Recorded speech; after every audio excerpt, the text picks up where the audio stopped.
Hi guys and welcome back. We are entering the last 15 minutes of the show. I cannot believe it. We've got all these questions coming up on the page here, and I think John is chomping at the bit to get working at this question.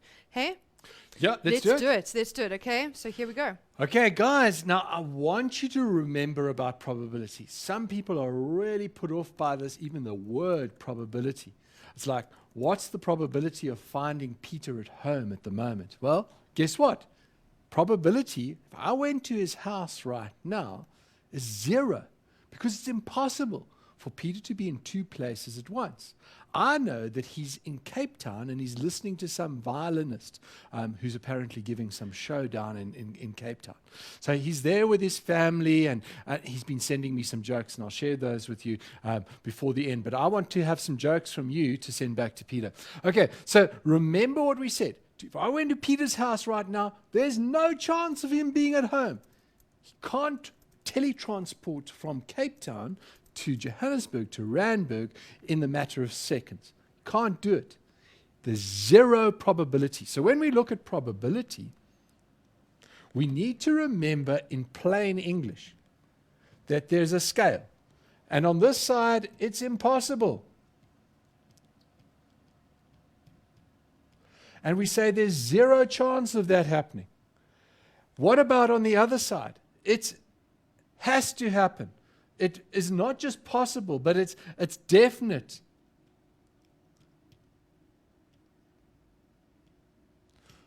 Definite.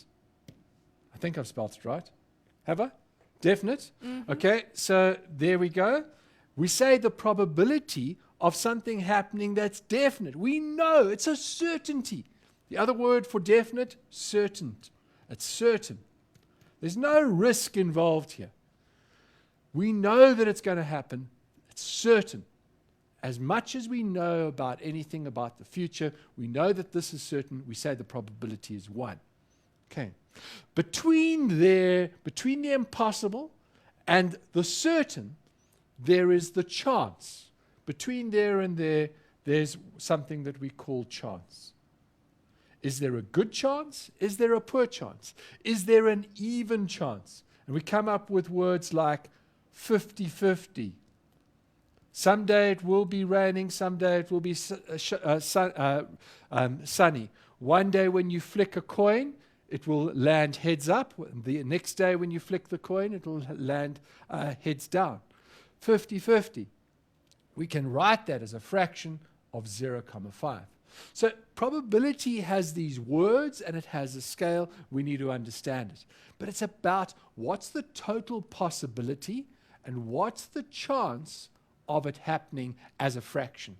So if we know that 50 times out of 100 we're going to get tails, then it's 50 out of 100. 50 out of 100 is 50%, or 0.5. So let's go back to the question.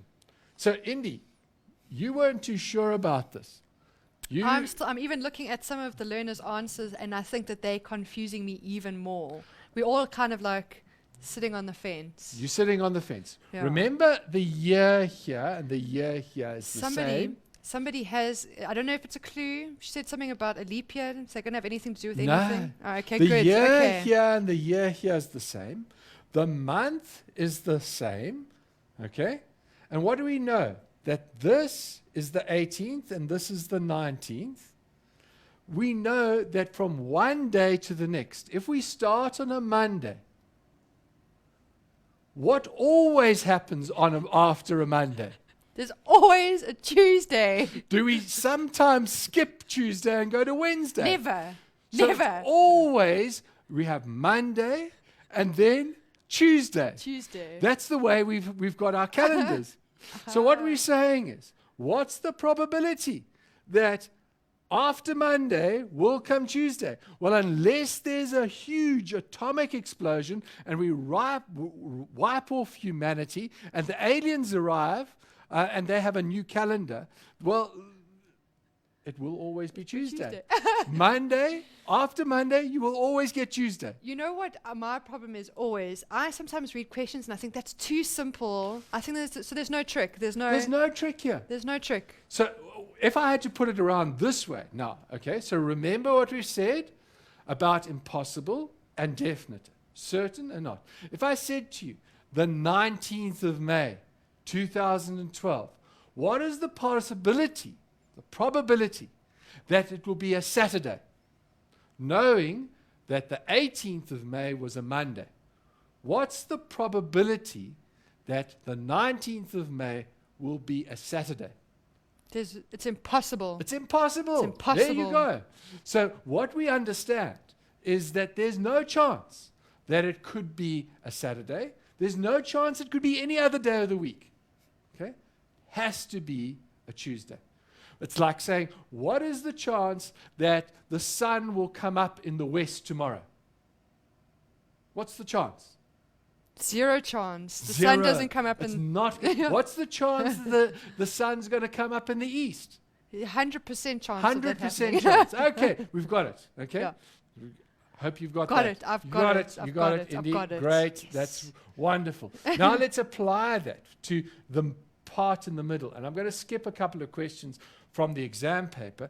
And I'm not even going to do all of these questions, but I just want to read the beginning part so that we've got the context to it. So we're told that learners were invited to a national essay competition. And let's just see, writing of it. 70 winners attended the Youth Forum in Johannesburg. A survey was done to find out how many winners came from each province. The results are given in the table down below. And so there's the table. So we've got the Eastern Cape with 8, Free State with 6, and we tick all of the provinces. Gauteng with 10, KwaZulu-Natal 11, Limpopo 8, Mpumalanga 7, North Cape 5, and 6 from the Northwest and 9 from the Western Cape. Now, this question says calculate the percentage of winners that came from Mpumalanga. So out of the 70 total, okay, what was the percentage of winners that came from Mpumalanga? I look over here and I see it's 7 out of 70, and I want that as a percentage. So to do it as a percentage, I multiply by 100 over 1, and using my calculator, I'm going to say, do it the long way, 7 divided by 70 multiplied by 100, and I get 10 as my answer, and that's equal to 10%. Because I've multiplied by the 100, so I must say that that is 10%. Let's just get the pen working here. Doesn't like pink for a reason. Let's try a different color. It likes green. 10%. Okay, we've got that. So here we go. We've got 10% of the learners that come from Mpumalanga. Okay, I'm going to change the question around. That means 10 out of 100. There were only 70, so it was 7 out of 70 were from Mpumalanga. What's the probability if I put all of the winners' essays into a hat and I had to select one? What's the chance that the person that I selected by random selection would come from Mpumalanga? It's pretty good, right? How many? 10%. How many? 10%. 10%. 10% chance. That's the Well, chance. It's 10%. It's 7 out of 70. It means that it's 1 in 100. Okay? All of those ways are ways of saying the probability. 10%, 1 in 100, 7 out of 70. Those are all ways of describing the probability. Now, let's see what the next part of the question said. It asked you to calculate the winners from Gauteng, Northern Cape, give your notation. We're not going to do that. You can look at the question. Here's the probability question that said, suppose one of the winners is chosen randomly. What is the probability that is from the Eastern Cape? Okay, let's go and have a look. Eastern Cape, how many did we have? From the Eastern Cape, we had 8 out of 70. So how are we going to find the probability? We're going to say, well, what's the total number of essays that we've got? We've got 70, so it's 8 out of 70. That's the probability, 8 out of 70. We want to simplify it by putting it into a calculation. We're going to say 8 divided by 70 multiplied by 100, and we get 11.4%. That's the probability. So if you came from the Eastern Cape, you had more chance of getting your name drawn than if you came from Mpumalanga, simply because more winners came from the Eastern Cape than from Mpumalanga. So 11.42%. Let's close that down. Let's write that, 11.42%.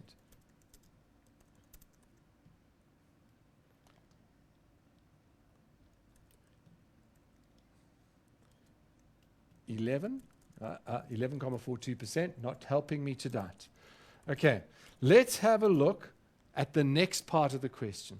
And so here is the next part. It says, suppose the winners are chosen randomly from the probability. What is the probability that the learner is from the Eastern Cape? We've discussed that. In Mpumalanga we discussed.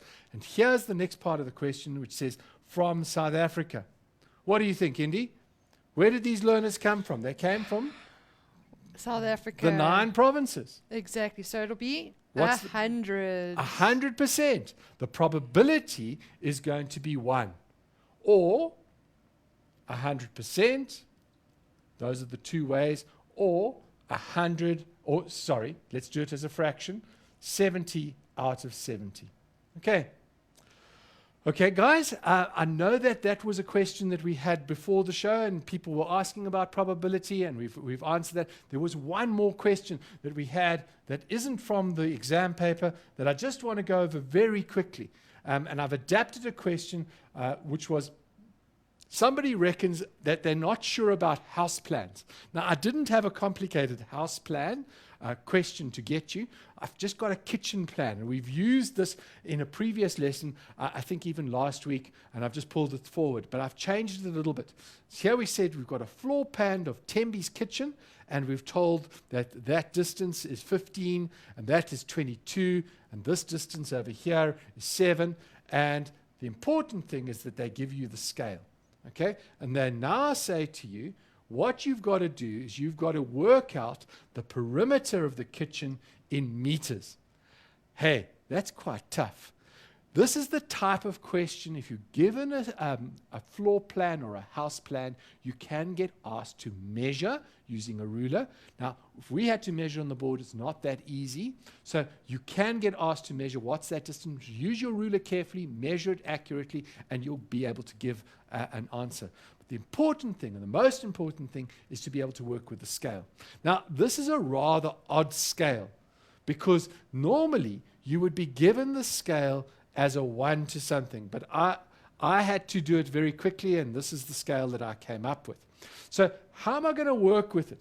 I'm going to say I know that 3 centimeters on the map is equal to 100 centimeters in the real world. So 3 centimeters is going to relate to 100 centimeters. Now, the important thing with scale is what you've got to recognize is the units have to be the same. So if we are told that we want to get to know what this distance is, we know that that's 15 centimeters. So let's see how we're going to do it. Say that's 15 centimeters. What's it going to be in the real world? Well, it's that same thing that we were doing earlier with the exchange rate. Remember, we said, what do we do to get from one to the next?